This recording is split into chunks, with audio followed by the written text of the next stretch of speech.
सभी को नमस्कार।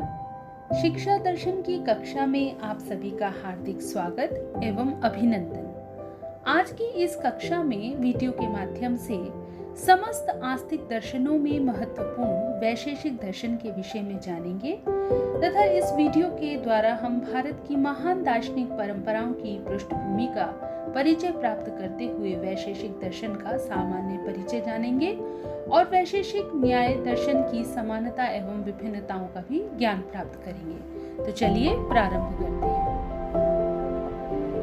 जैसा कि हम जानते हैं कि भारतीय दार्शनिक परंपराएं वेद काल से लेकर आधुनिक युग तक निरंतर मानव सभ्यता को अपने दार्शनिक चिंतन से प्रभावित करती रही हैं तथा इन दार्शनिक परंपराओं के उद्भव के केंद्र में मनुष्य जाति का सर्वथा कल्याण ही निहित रहा है। मनुष्य जीवन के विभिन्न संतापों को दूर कर उसको सही दिशा निर्देशन की कल्पना हमारे सूक्ष्म दृष्टा ऋषियों द्वारा दर्शन परंपराओं के माध्यम से प्रतिपादित की गई हैं और इन्हीं सूक्ष्म चिंतन की उत्कृष्ट परंपराओं को दो भागों में वर्गीकृत कर आस्तिक और नास्तिक दर्शन की संज्ञा दी गई है। आस्तिक दर्शन की श्रेणी में महर्षि कणाद प्रणीत वैशेषिक दर्शन का उद्भव हुआ, जिसमें संपूर्ण सृष्टि को 7 पदार्थों में विभाजित कर उसकी विश्व उपयोगी विश्लेषणात्मक चर्चा की गई है, जो न केवल प्राचीन भारतीय ऋषियों के वैज्ञानिक दृष्टिकोण को प्रतिपादित करती है, अपितु परमाणुवाद की उस संकल्पना की भी व्याख्या करती है जिसको हजारों वर्ष के पश्चात आधुनिक वैज्ञानिकों ने प्रयोग द्वारा सिद्ध करके सत्य पाया है। तो आज इस वीडियो में हम वैशेषिक दर्शन का सामान्य परिचय प्राप्त करते हुए क्रमशः इसकी विशेषता तथा आगे की वीडियोस में इस दर्शन की तत्व मीमांसा, ज्ञान मीमांसा, आचार मीमांसा तथा आधुनिक भारतीय शिक्षा प्रणाली में वैशेषिक दर्शन के शैक्षिक दृष्टिकोण की उपादेयता को भी जानेंगे।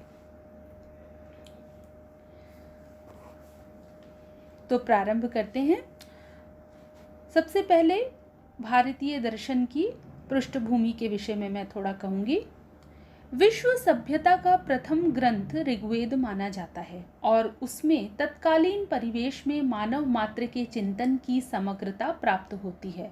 अतः ऋग्वेद में जो दार्शनिक चिंतन का बीज संचित है, वहीं से ही दर्शन के उद्भव को माना जाएगा। सभी प्रकार से समृद्ध भारत भूमि पर हमारे क्रांत दृष्टा ऋषि दार्शनिक अनुसंधान में लीन रहे तथा विभिन्न ग्रंथों में उल्लिखित पात्रों के संवादों के माध्यम से भारतीय दर्शन को गतिमति प्रदान करते रहे। जैसे कठोपनिषद के पात्र नचिकेता तथा यमराज के संवाद से ऋषियों ने जीवात्मा परमात्मा के होने की चर्चा की और यही जीवात्मा परमात्मा की पक्षियों के प्रतीक के रूप में चर्चा मुंडकोपनिषद में भी उल्लिखित है। और इसी तरह से उमा हेमवती संवाद, याज्ञवल्क्य गार्गी मैत्री संवाद, अष्टावक्र जनक इत्यादि संवादों के माध्यम से भारतीय दर्शन के गूढ़ रहस्य आत्म तत्व के विवेचन को प्रस्तुत किया गया। वस्तुतः भारतीय विचारधारा के प्रतिपाद्य विषय के संबंध में अनेक भ्रांतियां हैं। आधुनिक विचारक भारतीय दर्शन का अर्थ केवल संसार का मायाजाल, शब्दों का आडंबर मात्र, सर्वेश्वरवाद, पांडित्य अभिमान इत्यादि कहकर तथा पाश्चात्य दर्शन की तुलना में हीन बताकर छोड़ देते हैं। किंतु प्रोफेसर गिलबर्ट मरे के इन शब्दों द्वारा भारतीय दार्शनिक परंपरा की हीनता की बात का खंडन हो जाता है। उनका कहना है कि प्राचीन भारत मूल में दुखद होने पर भी विजयी और एक विशिष्ट उज्जवल प्रारंभ है, जो चाहे कितनी ही संकटपूर्ण स्थिति में क्यों ना हो, संघर्ष करते करते उच्च शिखर तक पहुंचता है। इसी क्रम में डॉक्टर सर्वपल्ली राधाकृष्णन ने अपने अनुदित पुस्तक भारतीय दर्शन में कहा है कि वैदिक कवियों की निश्चल सूक्तियां, उपनिषदों की अद्भुत सांकेतिकता, बौद्धों का विलक्षण मनोवैज्ञानिक विश्लेषण और शंकर का विस्मय विमुक्तकारी दर्शन, ये सब सांस्कृतिक दृष्टिकोण से ऐसे ही अत्यंत रोचक एवं शिक्षाप्रद हैं जैसे कि प्लेटो और अरस्तु अथवा कांट और हीगल के दर्शन शास्त्र हैं। यदि हम उक्त भारतीय दर्शन ग्रंथों का अध्ययन एक निष्पक्ष और वैज्ञानिक भाव से करें तो हम इन्हें प्राचीन समझकर अपमान की दृष्टि से नहीं देख सकते हैं, इन्हें हे समझकर घृणा नहीं कर सकते हैं, क्योंकि महान विचारकों के भाव कभी पुराने या अव्यवहार्य नहीं होते। प्रत्युत वह उस आत्मिक प्रोन्नति को जो भौतिक जगत के सुविधा संपन्न समाज में रहने के कारण मिटती हुई प्रतीत होती है, उसे सजीव प्रेरणा देते हैं। वस्तुतः भारतीय ऋषियों की विचारधारा में संसार कभी भी युद्ध का क्षेत्र नहीं रहा, जहाँ केवल शक्ति प्रदर्शन या प्रभुत्व संपन्नता के लिए प्राचीन मनीषी संघर्ष करते रहे हों, बल्कि भारतीय दर्शन ने आत्म विषय ज्ञान की प्राप्ति को जीवन का केंद्र माना तथा उस ज्ञान को पवित्रतम आनंद माना और भारतीय मनोमस्तिष्क में आत्मज्ञान को जानने की प्रबल जिज्ञासा विद्यमान करने के नाते ही हमारे मंत्र दृष्टा ऋषियों ने एक ही आत्म तत्व को, एक ही सत्य को अलग अलग दृष्टियों के माध्यम से प्रस्तुत किया और इसी कारण अलग अलग दृष्टियों को पृथक पृथक दर्शन का नाम दिया गया।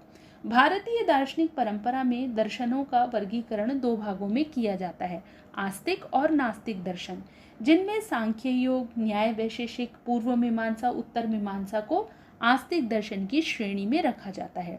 इन्हीं आस्तिक दर्शन की परंपरा का एक उत्कृष्ट दर्शन वैशेषिक दर्शन है।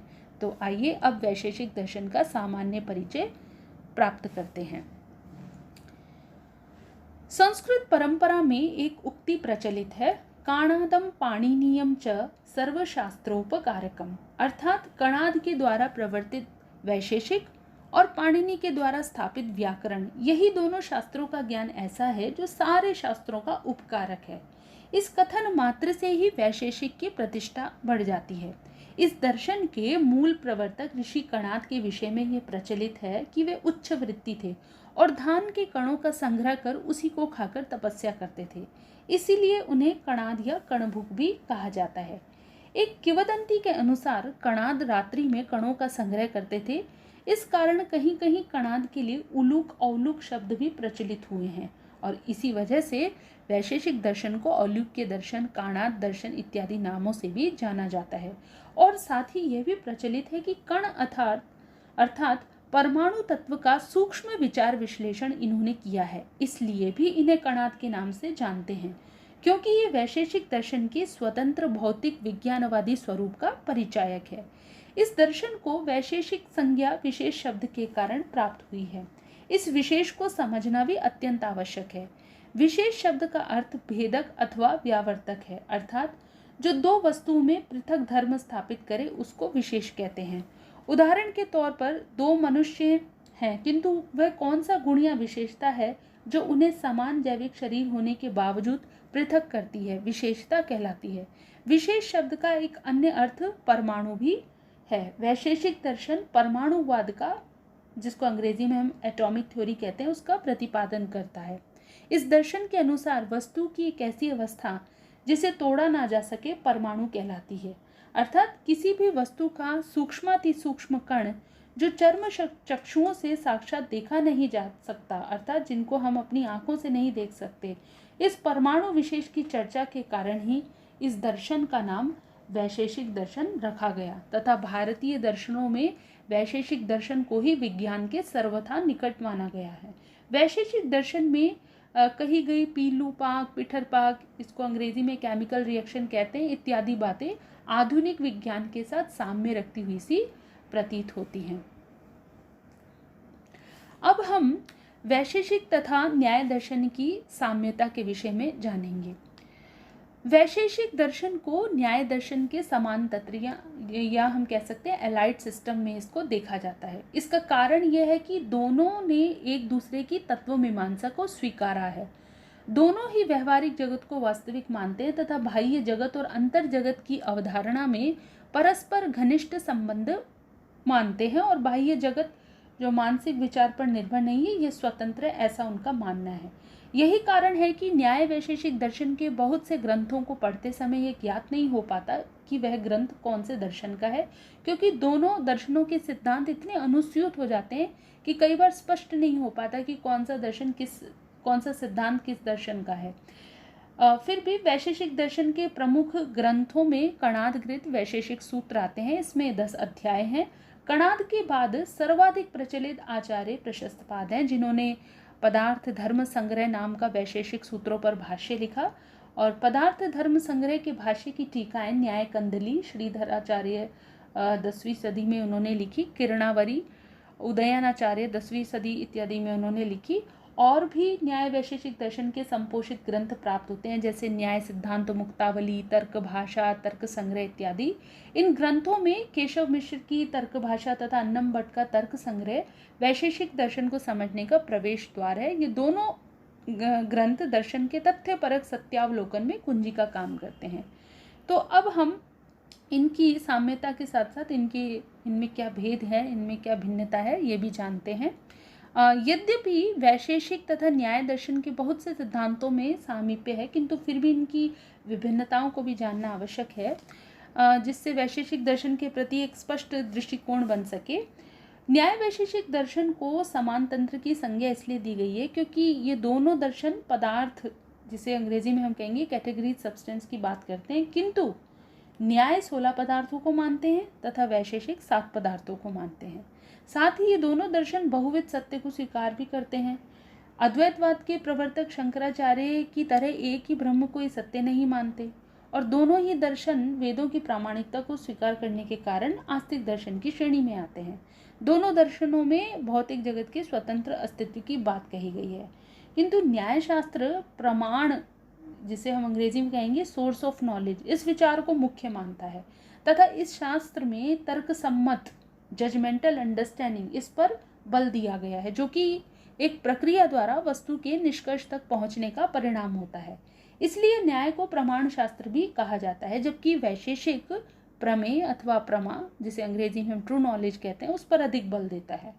न्याय प्रमाण विचार में प्रत्यक्ष, अनुमान, उपमान, शब्द इन चारों को मानता है, जबकि वैशेषिक प्रत्यक्ष अनुमान की सत्ता को स्वीकार करता है और इनके अनुसार शब्द प्रमाण अनुमान में अंतर्भूत हो जाता है। तो इस प्रकार से न्याय ज्ञान मीमांसा, जिसे अंग्रेजी में हम एपिस्टेमोलॉजी बोलेंगे, उस पर बल देता है तथा वैशेषिक तत्व मीमांसा मेटाफिजिक्स पर बल देता है। तो आज हमने इस वीडियो में भारतीय दर्शन की पृष्ठभूमि तथा वैशेषिक दर्शन का सामान्य परिचय जानते हुए न्याय वैशेषिक दर्शन की समानता और विभिन्नता को हमने जाना। क्रमशः आगे की वीडियो में भी हम वैशेषिक दर्शन के महत्वपूर्ण सिद्धांतों की चर्चा करेंगे, उसकी तत्व मीमांसा और अन्य शैक्षिक परिप्रेक्ष्य को भी जानेंगे। तब तक के लिए धन्यवाद। सभी को नमस्कार।